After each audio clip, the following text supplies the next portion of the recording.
Queridos, nós vamos proceder com o culto, e a parte inerente do culto ao Senhor é a exposição das Escrituras Sagradas, e eu quero convidar você a abrir a sua Bíblia em Deuteronômio,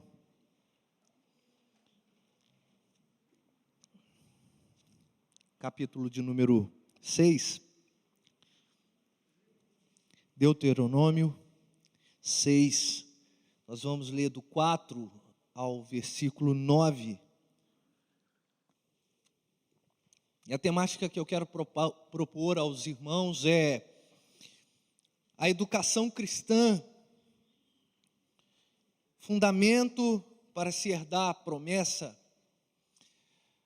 Obviamente eu estou cometendo um anacronismo, porque estamos falando do Antigo Testamento, então falar de educação cristã no Antigo Testamento é fora da época, né? Mas a gente vai entender que com a conclusão nós vamos chegar até Cristo e chegar à verdadeira promessa.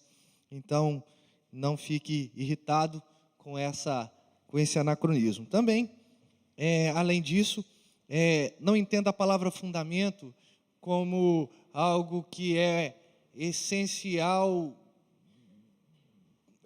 no sentido de ser a única coisa que pode nos fazer dar a promessa. Não é esse o intuito, porque a gente sabe que o sacrifício de Cristo é suficiente. No entanto, nós temos que entender que o processo de santificação, e acaba englobando essa questão da educação, é fundamental sim, porque a Bíblia nos ensina que nós devemos seguir a paz com todos e estão tímidos, né?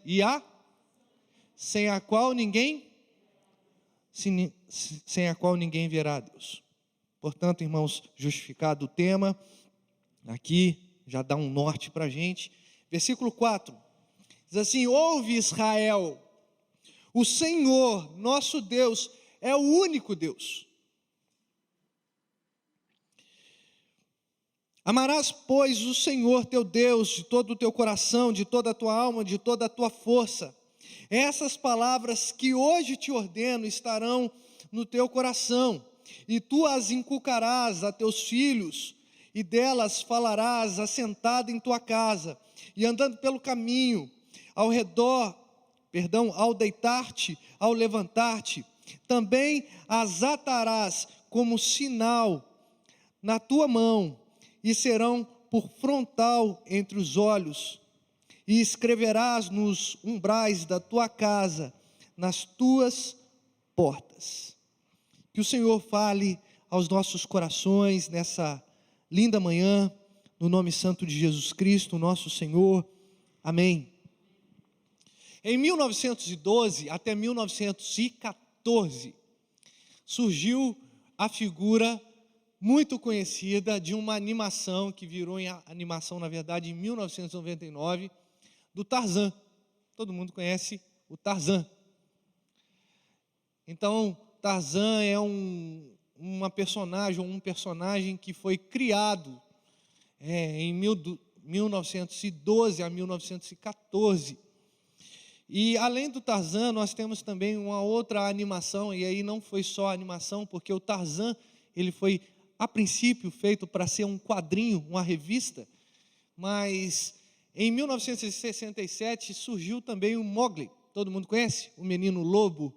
Eu acho que quase todo mundo conhece. Você que não conhece, vale a pena, uma animação bastante interessante, com um caráter sociológico importante. Mas ambas as narrativas contêm uma mesma perspectiva, ou pelo menos nos mostra alguma coisa muito similar entre uma e outra. Tarzan e o menino Mowgli, eles foram deixados de alguma forma pelos seus pais, ou perdidos, ainda que criança, do tamanho do Thales, no meio de uma floresta. Obviamente a gente está falando de uma realidade fictícia, né? E eles foram criados, né? Tarzan por macacos e o Mowgli por lobos, né? E a partir de então do seu crescimento ali no meio dos animais selváticos, eles começaram a criar os mesmos hábitos que os animais.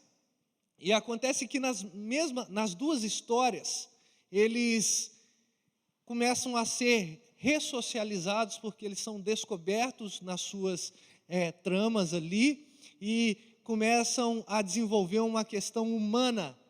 E isso é um problema muito sério, porque eles viveram longos anos sendo educados, entre aspas, por animais selváticos. E agora eles se encontram num processo de transformação, de desconstrução daquilo que eles haviam aprendido, para poder trazer depois uma questão mais humana, de ser humano mesmo, de sociedade. Então, para eles tudo era muito novo, o contato com o seu semelhante, porque com toda certeza eles tinham aquela questão: olha, eu não sou como esse gorila, eu não sou como esse lobo, apesar de ter o mesmo hábito, e ali há um esforço extremo para que os parentes e os descobridores daquelas crianças pudessem reinseri-los na realidade humana.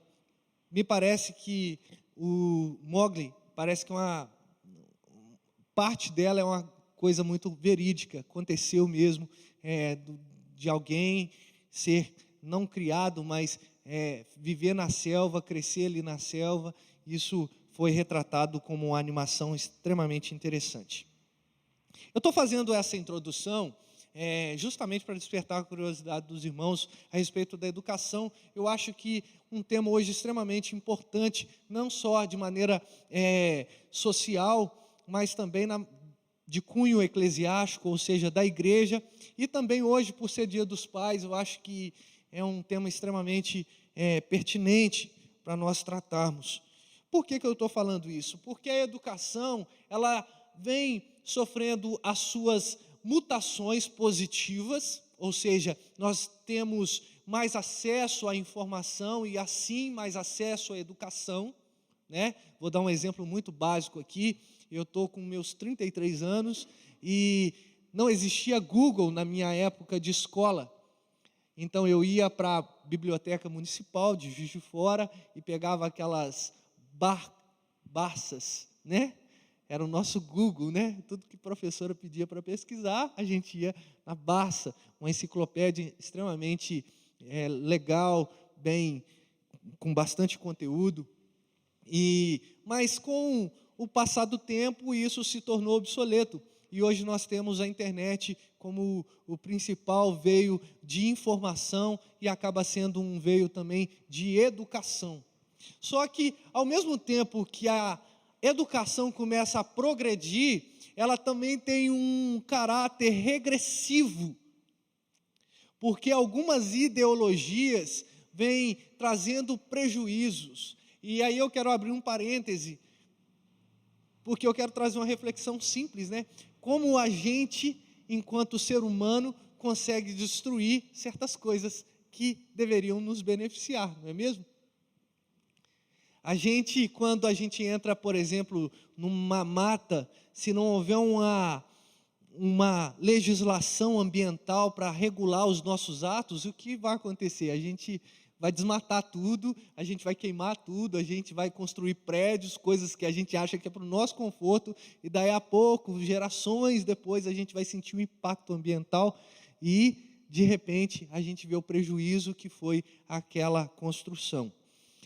Mas, se tratando da educação, a gente vai vendo que as ideologias, elas têm trazido algum tipo de prejuízo por conta do próprio ser humano pecaminoso. Por quê? Todo cristão que se propõe a viver uma vida digna com a palavra, ou seja, perto da palavra, ele precisa ter uma tríade na sua cabeça que vai nortear toda a condução da sua vida. O que nós chamamos de cosmovisão cristã, ou seja, eu preciso entender a criação, eu preciso entender a queda, mas eu preciso entender a redenção.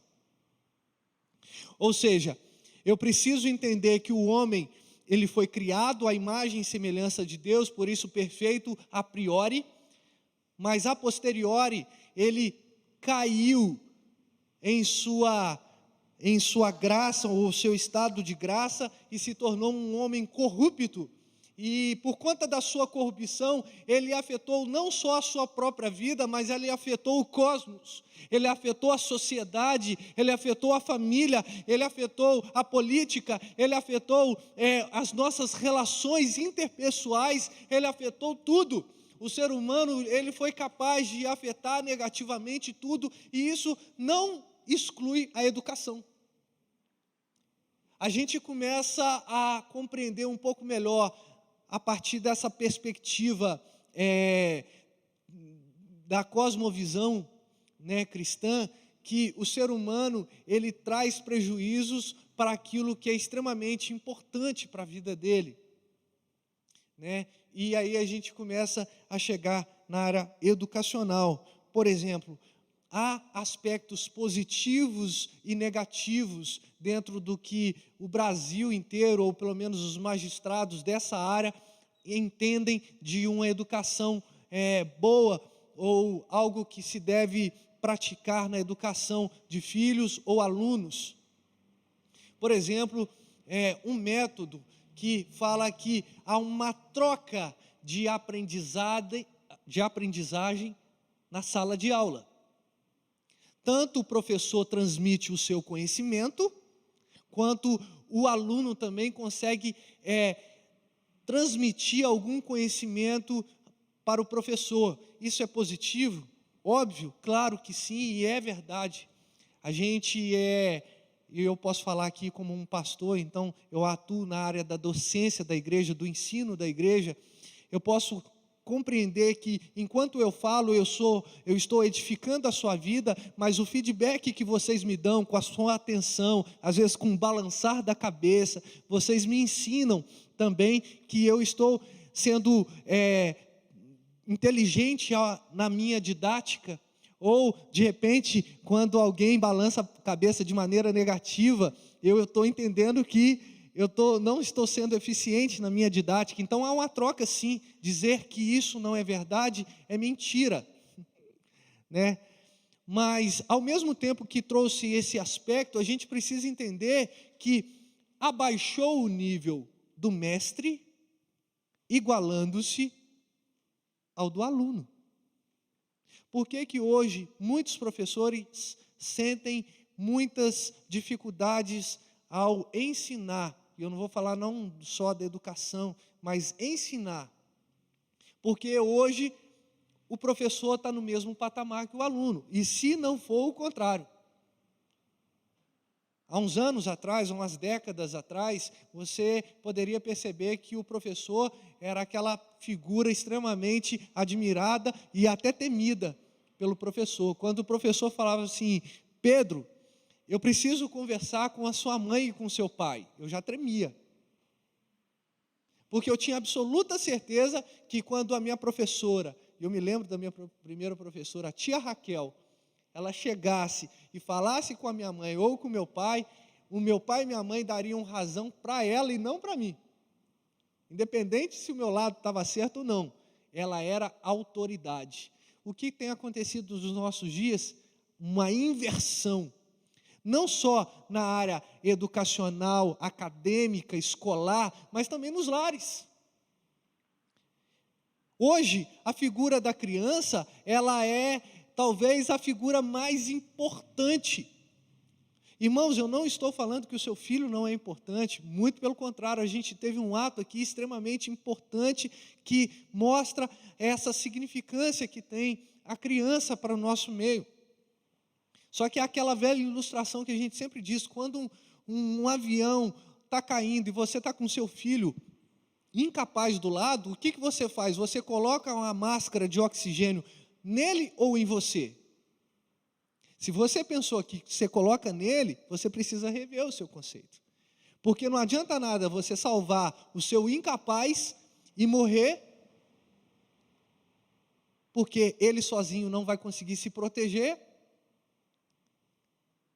Então, não é interessante essa ideia. a ideia principal é: você garante a sua sobrevivência para garantir a sobrevivência do incapaz. Você coloca a máscara de oxigênio em você para que você depois coloque nele, e assim, se ambos sobreviverem à queda do avião, isso é uma ilustração um pouco traumática, drástica, talvez sim, mas retrata bem o que nós estamos falando, para que depois você possa ter condições de cuidar. Se você cair num mar com essa criança, você sabe que alguns instrumentos podem servir de bote, e você pode segurar a sua criança. Agora, se a criança cair sozinha, viva no mar, será que ela vai ter essa capacidade? Então a gente precisa fazer reflexões a respeito do nosso modo de educar, tanto na área escolar, mas principalmente nos nossos lares, porque eu acho que é o tema principal desse texto em si.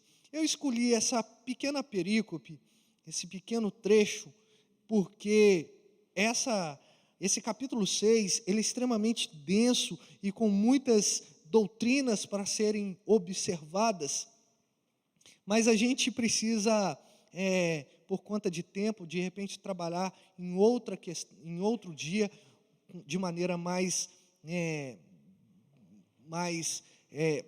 extensa, mais abrangente. Mas eu quero falar a respeito do versículo 4 ao versículo 9.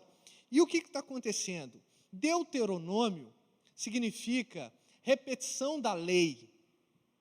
A gente já havia visto a lei em uns livros antes, tanto em Levíticos, em Números, nós vamos ver leis, ou seja, regulamentos que o Senhor foi dando ao seu povo, para que ele pudesse herdar a promessa, porque o objetivo da lei dada ali no deserto foi justamente forjar o povo para que ele pudesse alcançar agora a terra de Canaã, que foi prometida para o povo. Só que imagina 2 milhões de pessoas perambulando, aproximadamente isso, sem lei nenhuma.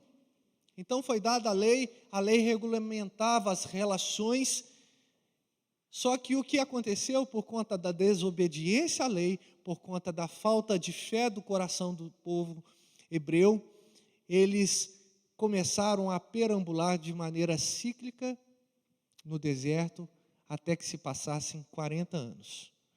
Qual é o objetivo? O objetivo era justamente uma punição, porque aqueles que foram libertados do Egito, eles não herdariam a promessa. Foi uma palavra de Deus para esse povo. Então 40 anos é o tempo de uma geração, até que todos morressem, a ponto dos 10 espias que vieram com as palavras negativas a respeito da terra, falando: não dá para a gente disputar contra aqueles homens grandes, fortes, não dá, a gente fica por aqui mesmo. Eles morressem também junto com todo o povo, inclusive Moisés, para que a geração seguinte, os filhos, pudessem herdar aquela promessa, herdar aquela terra de Canaã.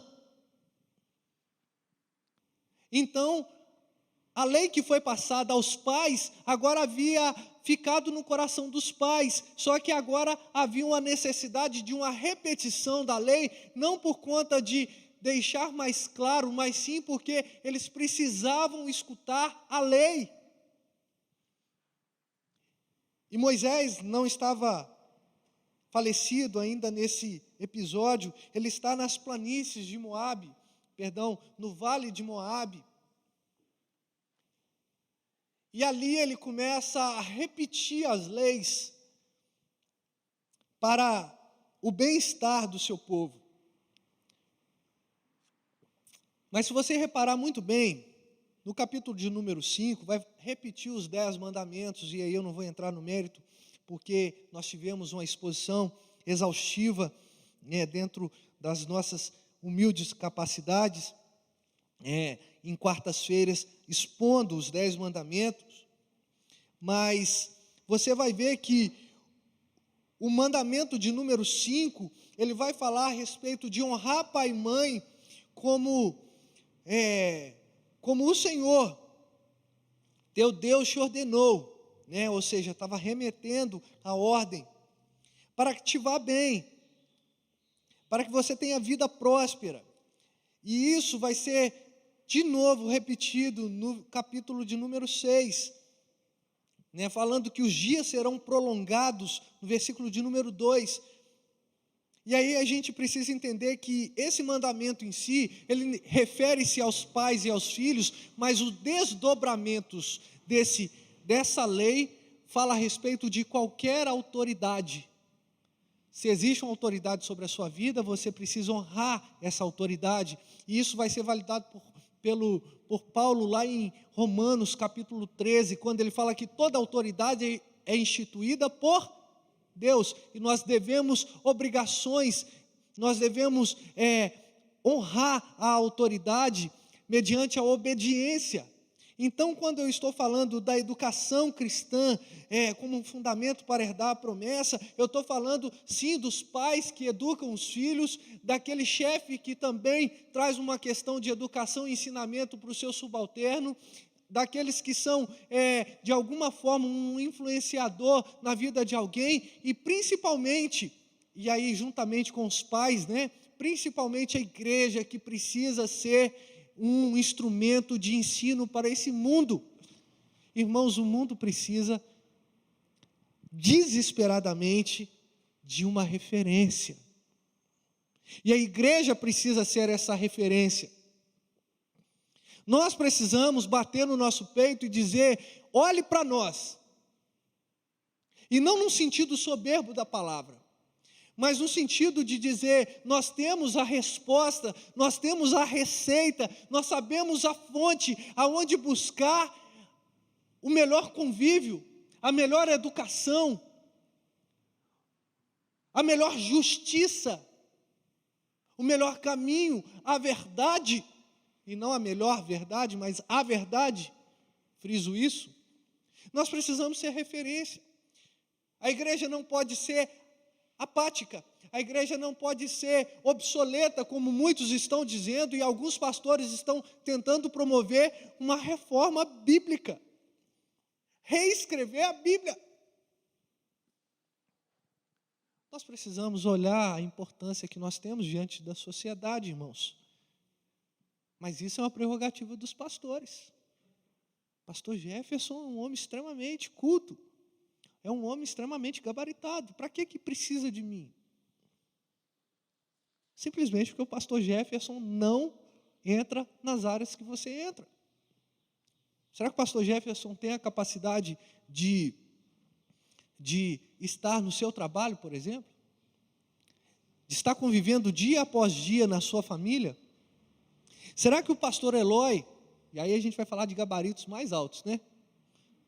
Com todo respeito, ambos têm cabelo branco, né? Mas o pastor Eloy tem uma caminhada um pouco mais extensa, e eu falo isso até com inveja, porque eu não tenho cabelo, né, irmãos? Então, assim, o pastor Eloy, por mais sábio que esse homem seja, ele não consegue adentrar a dilemas que você passa no seu dia a dia. Então o que acontece? Nós nos preparamos, enquanto pastores da igreja, enquanto conselho também temos os presbíteros, os diáconos, para que nós possamos ensinar, para que esse ensinamento seja reproduzido aonde você chegar. E a gente começa a compreender um pouco melhor o que Moisés estava falando. Não é que ele estava terceirizando, ele estava pulverizando a questão da educação. E de acordo com o Google, que agora é o pai dos inteligentes, porque, gente, né? A pessoa ignorante, ela não busca o conhecimento, né?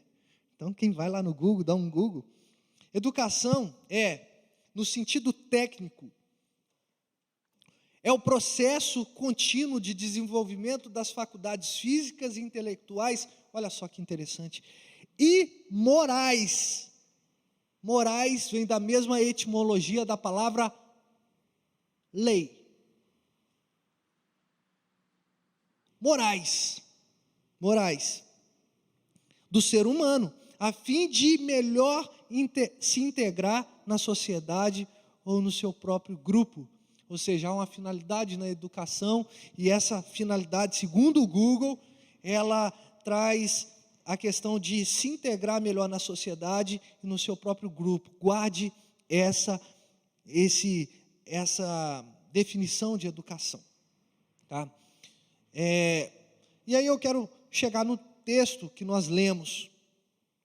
Porque, em primeiro lugar, a educação credal, e aí quando eu falo educação credal cristã, da crença cristã, ela é um fundamento para compreendermos a respeito de quem é o nosso verdadeiro Deus. A gente às vezes tem um conceito de Deus. A gente vê pessoas falando a respeito de Deus de maneira extremamente rasa. O próprio Jó, quando ele começa a descrever Deus nos últimos capítulos do seu livro, ele falava assim: olha, antes eu o conhecia só de ouvir falar, mas agora os meus olhos o contemplam. E olha que no capítulo 1, Jó é descrito como um homem temente, um servo de Deus que se desviava do mal, ou seja, era uma pessoa perfeita aos nossos olhos, mas ainda assim, depois de ele ter passado todas as dificuldades da vida, ele foi capaz de compreender que o que ele sabia de vida praticada de acordo com os preceitos de Deus era insuficiente perto do que Deus é. Será que a gente precisa tomar uma chacoalhada na nossa vida para a gente compreender quem é Deus? Será que a gente precisa passar por um momento de enfermidade para a gente entender que a gente necessita de Deus? Às vezes a gente é assim, irmãos. Às vezes o nosso coração se esfria de uma maneira tão rápida que a gente começa a esquecer de Deus. A gente começa a esquecer do ser de Deus em sua totalidade, ou pelo menos daquilo que Ele quis se revelar, porque a gente conhece de Deus aquilo que Ele quis se revelar. E olha que a gente já sabe que Ele é onipotente, onisciente, onipresente. São os atributos incomunicáveis de Deus, ou seja, que nós não temos. Se a gente já sabe essas maravilhas a respeito de Deus, imagina aquilo que Ele não revelou, porque o que a gente sabe a respeito de Deus está registrado nas Escrituras. E em segunda instância, se você tiver uma boa perspectiva escriturística, você vai olhar e vai entender que os céus proclamam a glória de Deus, ou seja, a natureza fala a respeito de Deus, um Deus que é capaz de fazer com que a terra não saia de órbita, que ela faça o seu movimento de translação ao sol e faça um movimento de rotação ao sol também, o que traz o dia e a noite, e na questão do sol, que traz as estações do ano, que abençoa a nossa terra com secas e com chuvas, com frio e com calor. Olha o tamanho do poder de Deus. Então a educação cristã, ela é fundamental para compreendermos a respeito de quem é o nosso Deus. E o versículo de número 4, ele vai ser controlado por essa questão aqui: ouve, escute a instrução.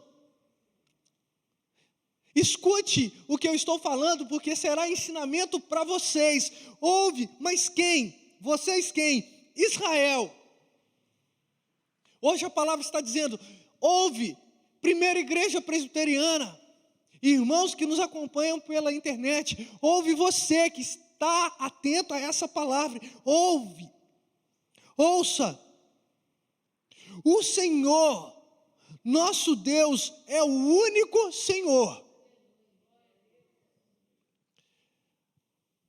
Parece que há uma repetição aqui de termos, mas na verdade no hebraico vai dizer o Senhor, isso em caixa alta, se você reparar, está vendo? Em caixa alta, o Senhor, tudo em letra maiúscula, está falando Iavé, ou Javé, ou Jeová, enfim, muitas traduções. O Senhor, O nosso Deus, aí ele vai trazer uma questão de Elohim, o governador, aquele que sustenta todas as coisas. Ele é o único Deus. Não adianta você colocar outras coisas que tentem substituir a figura de Deus, porque não dá certo. Deus é Deus, o resto é gambiarra. Gambiarra é aquilo que aparentemente até resolve, mas não fica bonito. Vou dar um exemplo. Eu fiz uma pequena reforma do banheiro social da minha casa, e como o banheiro já era muito antigo, preciso a válvula de descarga, porque hoje tem a caixa acoplada, não é isso? Eu tenho aprendido muitas coisas, né? Tenho sido obrigado a aprender muitas coisas, mas a minha era a válvula de descarga, e ela deu problema. O que aconteceu? A gente precisou cortar o piso. Como o banheiro era antigo, o que eu tive que fazer? Uma gambiarra, porque eu não achava piso igual mais. Então você chegava lá no banheiro, apesar de velhinho, bonitinho, chegava na parte da descarga, um piso nada a ver. Gambiarra, resolvia? Em partes. Trazendo para a figura de Deus, obviamente, gente, quando eu trago essas ilustrações é com muito temor e tremor ao Senhor, mas é só de maneira didática, tá? Não é maneira desrespeitosa ao Senhor, de maneira alguma. Tudo que você colocar é gambiarra. Aparentemente resolve, mas não completa. Você pode sentir uma satisfação no seu peito, mas isso não completa a respeito do Deus que é o Deus revelado nas Escrituras e que se revela na sua criação e que agora também, através do Espírito Santo, se revela a nós, no nosso íntimo, trabalhando no nosso coração. Ele é o único Deus. E quando Moisés redita essas palavras, ele está dizendo que o povo é capaz de abandonar o único Deus. E quando ele traz essa expressão de único, é porque existia a possibilidade de ter mais. Mas por conta de Deus? Não, por conta do coração humano, que segundo Calvino é uma fábrica de deuses, de ídolos. A gente idolatra tudo. O Brasil foi campeão olímpico no futebol. Dependendo do grau de interesse que você tem nisso, você não consegue nem trabalhar por conta disso, é uma idolatria. A novela, mesmo que ela seja bíblica, isso não pode ser um ídolo no seu coração. O seu cônjuge, o seu filho. Pastor, mas o filho. A gente vai produzindo ídolos, e um dos piores ídolos que a gente produz no nosso coração é a percepção errada a respeito do dinheiro. Porque o dinheiro, quando ele vai entrando na vida do ser humano, ele vai afastando-se de Deus, o ser humano vai afastando de Deus. Sabe por quê? Porque nós temos uma alma insaciável. A gente tem aquela questão em Provérbios, né, que fala da sanguessuga, mas a gente, da nossa alma, está assim, dá e dá. Eu quero, e a gente começa a vender valores. Por exemplo, em nome de R$100 a mais, eu faço vista grossa na situação do meu serviço. E a gente vai vendo que vai aparentemente trazendo algum tipo de benefício, mas você está colocando a questão da sua moralidade em voga. Então a gente precisa tomar muito cuidado, e Moisés, ele vai dizer: ouve Israel, fique atento à educação que eu estou dando a vocês, à instrução. O Senhor, nosso Deus, aquele que nos sustentou, aquele que nos tirou das mãos do faraó, aquele que nos garantiu uma coluna de fogo para aquecer e iluminar durante as noites, aquele que trouxe uma sombra por meio de nuvem, mesmo no deserto, para poder trazer um pouco de refrigério para a nossa alma. Esse é o único Deus. Não produzam bezerros, não errem como os seus pais erraram.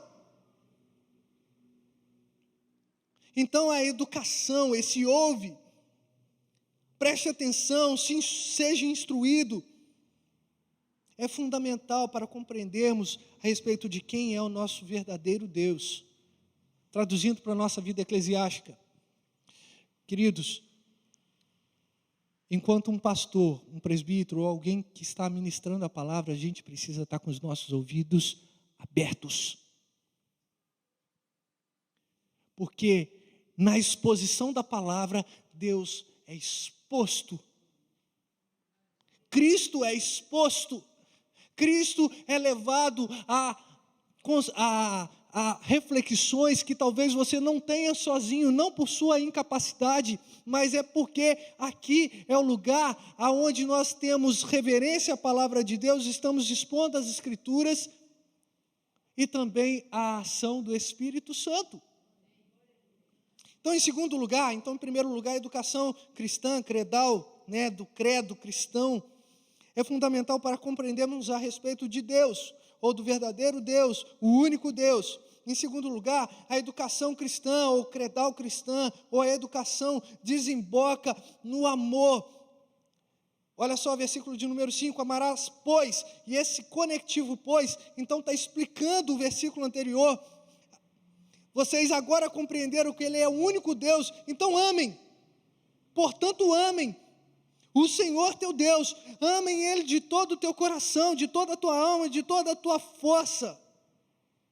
Só que a gente precisa ressignificar a palavra amor, ou pelo menos não ressignificar, trazer a direção certa para essa expressão. Porque nós não consideramos justas todas as formas de amor, como diz uma canção. Nós não entendemos o amor como uma superficialidade, como algo que é dito só de boca para fora, mas o amor verdadeiro, ele é um amor incondicional, mas que também pratica um ato que mostra esse sentimento. Como eu sei disso? Baseado no próprio amor de Deus. O amor de Deus foi incondicional, já ia falar inconstitucional, não, incondicional. Correto? Não dependeu da nossa condição, porque se dependesse da nossa condição, Deus ia falar assim: povo, vocês vão tudo para o inferno, porque a gente peca toda hora. Então foi incondicional. Ele não olha para você e vê pecado, não agora, se você é lavado e remido no sangue de Cristo, agora ele vê Cristo, o sangue do Cordeiro, ele vê as suas vestiduras mais alvas que a neve. Então é incondicional, mas ao mesmo tempo é um amor que pratica esse sentimento, é um ato, porque Deus amou o mundo de tal maneira que deu o seu Filho unigênito, entregou o seu Filho unigênito, para que todo aquele que nele crê não pereça, mas tenha a vida eterna. Ou seja, aquele que fala que ama, e não tem esses dois parâmetros, de ser incondicional e de ser um amor que pratica, isso não é amor. Isso pode ser paixão, isso pode ser gostar, isso pode ser qualquer coisa, mas o amor, ele pratica, ele é incondicional. Apesar do seu marido ser um complicado, apesar do seu marido ser extremamente relapso com algumas coisas, você precisa amá-lo incondicionalmente. Mas maridos, eu estou falando isso, significa que você tem que ficar deitado no sofá e ser relapso, não, porque a sua esposa tem essa obrigação. E além disso, você precisa fazer para o seu marido atos de amor.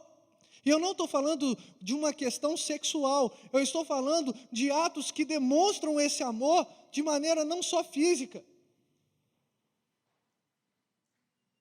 mas com inteligência, com carinhos, com disciplina, por que não? Tem que puxar a orelha dos homens também. E aí eu vou inverter a bola. Homens, vocês precisam amar as suas mulheres. Independente se ela gasta 4 horas passando barro na cara, alisando o cabelo ou fazendo um babyliss. Independente que quando você pega a sua fatura de cartão, está lá escrito, salão de beleza não sei o quê, R$ 400. Fala assim, o que você fez? R$ 400. Fala, uma escova progressiva de chocolate caramelizado, com flocos crocantes, com delicioso chocolate. Você fala, mas custou R$ 400? Meu bem, é uma tecnologia nova e tal. Aí a mulher tem um poder de inverter. E o pior de tudo, você nem reparou. É verdade? Nem reparou. Aí o homem já perde o argumento. Homens, amem as suas esposas.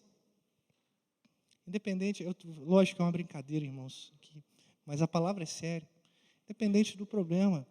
Todo mundo carrega problema. Não pense que a sua esposa é perfeita. E isso precisa ser incondicional, não dependendo da condição, e também ser um ato. Levante, faça um café da manhã, faça o almoço. Se não fizer o almoço, arruma a cozinha. Vou mais longe, faça o almoço, arruma a cozinha e limpa a casa. As mulheres agora estão felizes, né? Muito bom. Então a gente vê que a base do amor é Deus, que é um amor incondicional, mas ao mesmo tempo um amor que tem um ato, ok? Terceiro lugar, a educação cristã, ela tem um caráter perene, ou seja, permanente. Estas palavras, versículo de número 6, que hoje te ordeno, hoje, tempo cronológico, hoje te ordeno, estarão no teu coração, estarão no futuro. Olha só, ele está ordenando hoje, mas estarão no futuro. E esse futuro não é um futuro que, daqui um tempo vai acontecer esse despertar no teu coração. Não, deve ser contínuo. E quando você chegar lá no momento em que você está bem velhinho, você vai lembrar dessas palavras, que Ele é o único Deus, e você deve amá-lo. Tem gente que acha que cristão tem aposentadoria. Não tem aposentadoria. Eu já sirvo na igreja há 35 anos.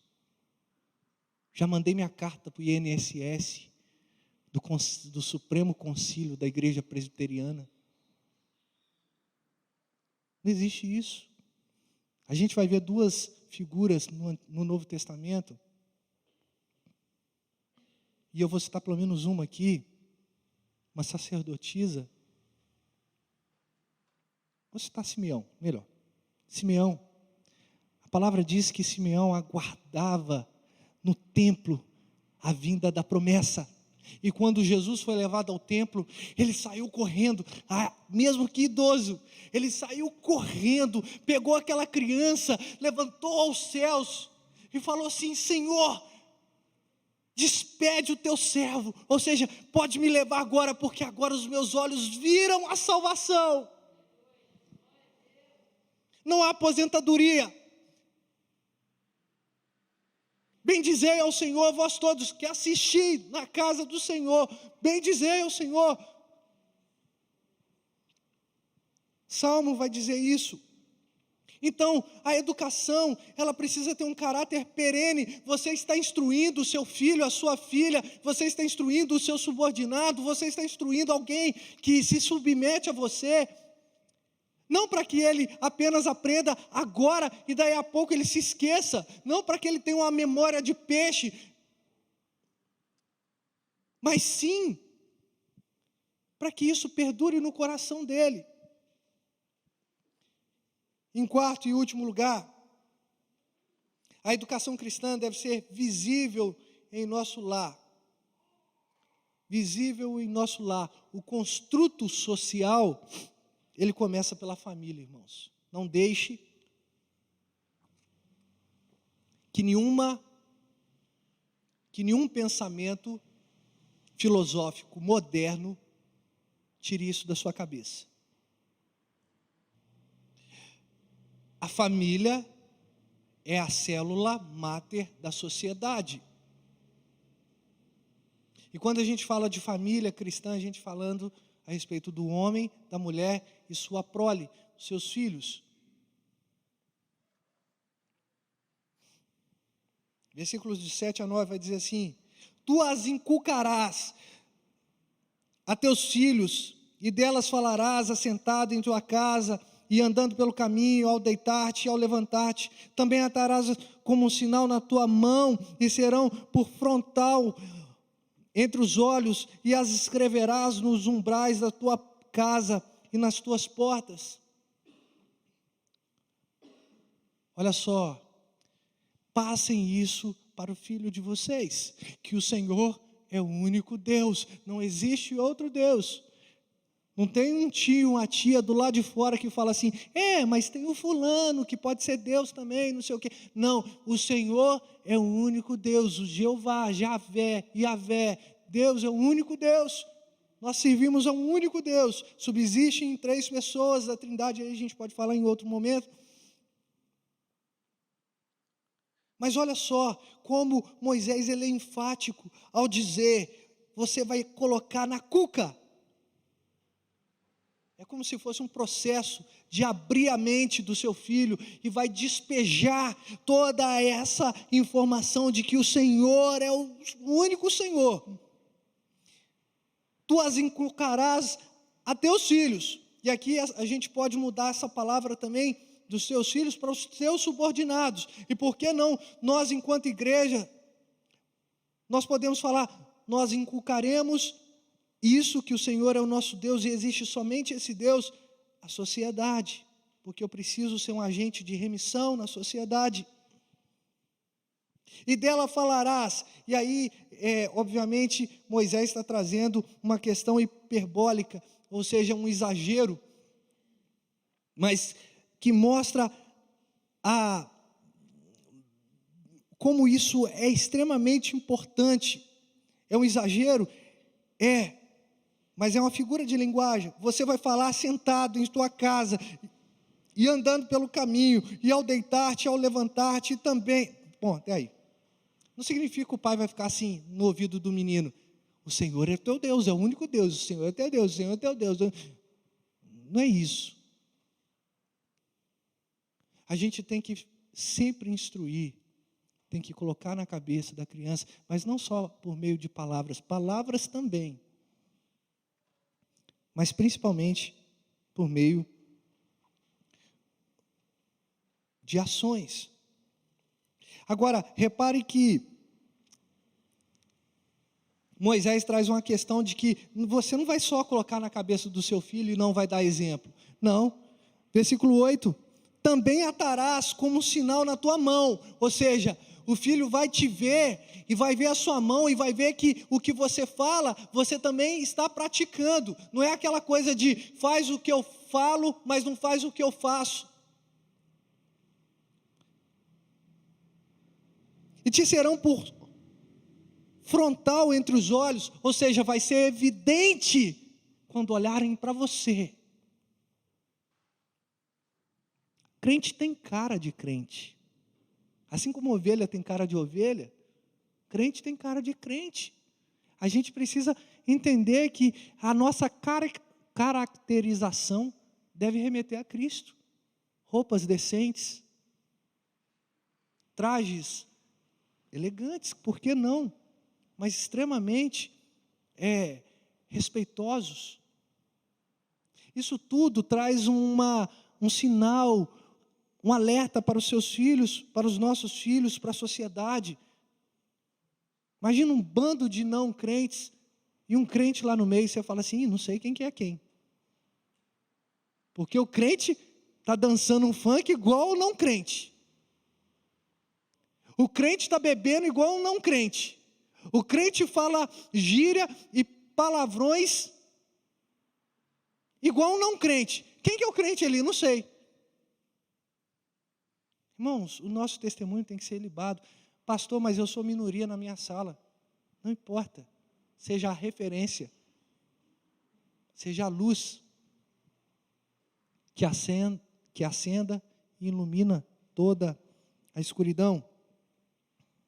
E olha só que ele traz agora uma questão para o lar: escreverás nos umbrais da tua casa e nas tuas portas. Ou seja, a sua casa agora, num sentido total, precisa ser referência também, e precisa saber em harmonia que Deus é o Senhor. E aí eu quero trazer a aplicação, porque eu coloquei que a educação cristã, e eu falei do anacronismo, né, porque a gente não está falando de Cristo aqui em si, explicitamente, mas a gente vai falar agora. Por quê? Porque tudo que nós aprendemos é para herdar uma promessa que Cristo garantiu para nós, na cruz do Calvário. A terra de Canaã é uma prefiguração do céu. E lá não haverá dor, lágrima, ranger de dente. Ou seja, nós somos o povo que está peregrinos para o céu. E lá no céu, eu preciso entender que existe um Deus. Eu preciso compreender que esse pensamento deve ser já colocado no meu coração, na minha mente, no caso, desde já. Não é quando eu ficar mais velho eu vou compreender melhor essas coisas. Não deixe para depois o que você está escutando agora. Pratique. Finalizando a educação cristã, trago como um fundamento para herdar promessa, porque assim como compreendemos quem foi Deus na vida daquele povo, o Deus libertador das garras de Faraó, do Egito, Cristo nos libertou das amarras do inferno. Aleluia! E agora a gente tem que ter instrução, educação, temos que estar educados para poder herdar aquilo que Deus um dia já nos garantiu. Ou seja, eu estou falando de um processo de santificação da igreja, santificação dos pastores, dos presbíteros, dos diáconos, dos líderes de ministérios, santificação de todos vocês, de todos nós. Lembrem que eu falei para vocês guardarem o conceito de educação? É o processo contínuo de desenvolvimento das faculdades físicas, intelectuais e morais do ser humano, a fim de melhor se integrar na sociedade ou no seu próprio grupo. Irmãos, nós vamos como igreja do Senhor, e aí não é a IPB, é o corpo de Cristo, herdar as ricas promessas do Senhor. A educação é fundamental. Mas o irmão é arminiano, não importa. Para com isso também. Arminiano, calvinismo, não, a gente sabe as diferenças. Que a gente precisa ser bíblico. Que a gente precisa ser piedoso. O que a gente precisa é ter educação cristã e ensinar os nossos filhos. E a sociedade está esperando por referência como a nossa. Que Deus nos abençoe. Vamos orar? Senhor Deus e Pai, no nome santo de Jesus, nós entregamos as nossas vidas nas suas mãos, entendendo, ó Pai, que o Senhor é o único Deus, e nós te amaremos de todo o nosso coração, como cantamos, de toda a nossa alma, de todo o nosso ser, de todo o nosso entendimento. Mas nós sabemos da nossa dificuldade em acompanhar esse processo educacional, credal. Ó Deus, em nome de Jesus, nos ajude nessa tarefa. Abençoe os pais nessa manhã, dia dos pais, para que eles possam ser homens de verdade, para que eles possam assumir as suas responsabilidades na família. Cuida, Senhor, em nome de Jesus, para que ele possa ter o sustento nas mãos, para que ele possa conduzir em piedade a sua casa, a sua esposa, os seus filhos. Abençoe, Senhor, a figura da mãe, mulher que edifica a casa. Ó Deus, em nome de Jesus, que todas sejam sábias, que todas sejam piedosas ao falar, amorosas, obedientes, não à palavra do marido em si, mas à palavra do Senhor. E que os filhos sejam filhos da aliança, da promessa, filhos que são luzeiros nesse mundo tão tenebroso. É o que nós pedimos. Te agradecemos em nome de Jesus Cristo, nosso Senhor. Amém.